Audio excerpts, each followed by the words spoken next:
Mr. Dion, you know well that to deal with climate change, one needs to get the United States and China, the big emitting countries, into a regime that will succeed Kyoto.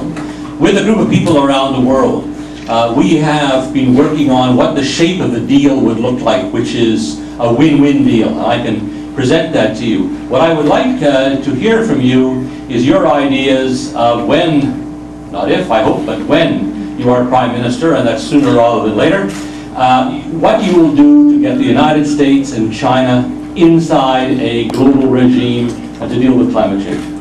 Thank you very much. And it's a key point, because Canada is sending in the atmosphere only 2% of the greenhouse gas emissions. So even though we were able to reach our Kyoto target, which would be still, will not make a big difference. But then some will say, then we should do nothing since we cannot make a big difference. It would be a big mistake to think this way, because then we are showing the bad example. And the other point is, few countries have the talents and skills that we have, the science that we have, the ability to mobilize a strong economy behind this goal. These few countries need to take the lead. It happens that Canada is one of them. So what I will do is the opposite of Mr. Harper. Mr. Harper is saying, do something, otherwise I will do nothing. It's what he's saying to China and United States. I will say, I'm doing something, so do something.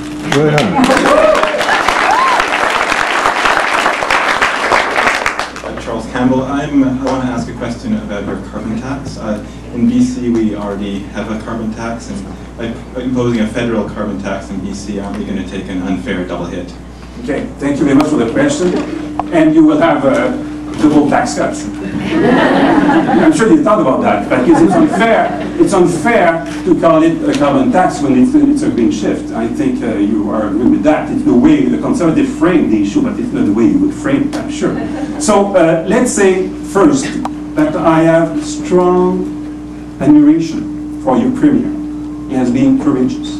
He listened to science and even listened to economists. 71 economists. It's a kind of science economist. 71 economists wrote to him. They told him, stop to tax so much the productive activities and shift it toward pollution. This is a strategy that works around the world. British Columbia should do it. And it's what he did. I will tell you, British Columbians, you will be for climate change in Canada what Saskatchewan has been for Medicare. The first mover. You must be very proud. Now, it's true that when we are in a federation and two governments want to do something, they need to sit and to harmonize. And we will harmonize.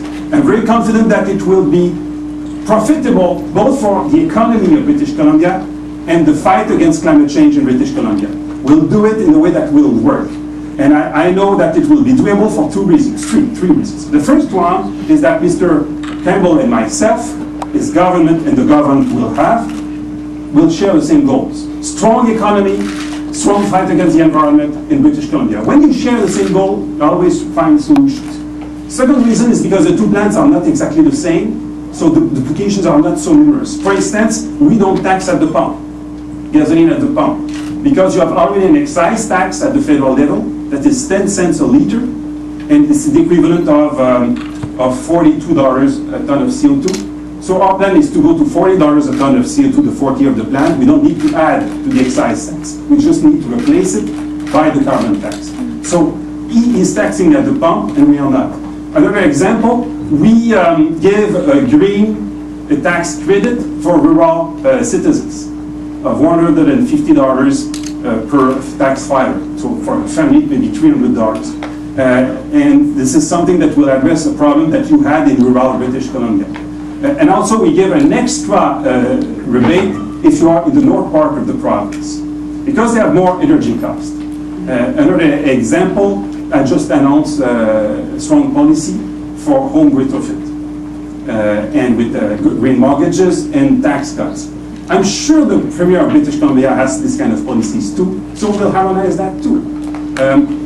The main source of our revenue will be some at the federal level, about our carbon tax, will be some fossil fuels like coal. In British Columbia, you don't use coal, very little. You use a lot of hydroelectricity where there is not greenhouse gas emissions. His tax is different than ours. For all these reasons, I'm very confident that we will agree. We have the goodwill. We have two plans that are not so much duplicating. And the third reason is because I have been a Minister of Environmental Affairs during 8 years, longer than any other Canadian in this history. And I know how to negotiate these deals. We have made plenty of them. Even in the environmental file, this was not easy. I was trying to help David as much as possible, but we succeeded. And when you have the goodwill, the good policies, and a courageous premier, I will be a good partner for British Columbia.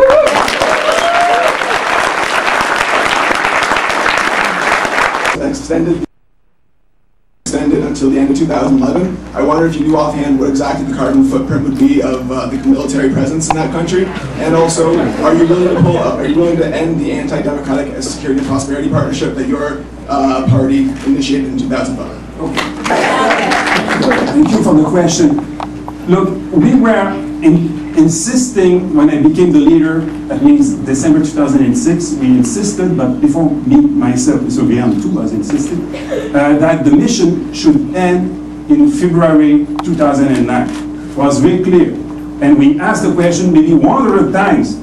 Oh, in the House of Commons, how many times we asked this question? So many. You got a 10-year. And then so we received that yes, there is an end date, February 2009. Yeah, but did you communicate it to the government of Afghanistan and our allies? Well, they know.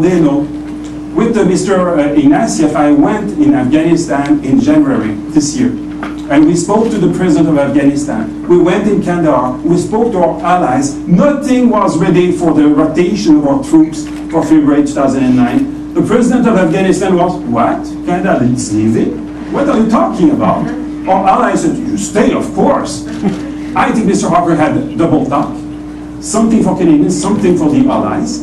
Now, we have then insisted that if we concluded, let me tell you, I spoke with Keith and all my colleagues, and we concluded that to leave in February 2009 under these circumstances would have been irresponsible. You don't leave Afghanistan as you leave a campaign. You need to prepare. And the preparation has not been done. So we have decided to be responsible, and we say to the government of Mr. Harper, okay, we'll support you, but with three conditions. First, transparency and accountability back. When the government is trying to hide everything, even the risk of torture in Afghanistan is unacceptable. The second, the mission must change. We need to have benchmark for training the troops there, training the police, the justice system, the development, and so on. And third, we need an end date. And the end date should be 2011. And they accepted these three things. The fact that during the election, he felt the obligation to say to Canadians, I will respect the end date, something he's supposed to have signed, shows that he did not say that to our ally. He wanted to play the same game that he did about 2009. Conclusion, if we want to be sure that Canada will do its share and will do its best to help Afghanistan, but will have a firm end date that will be respected and communicated to our allies, we need to have a liberal government.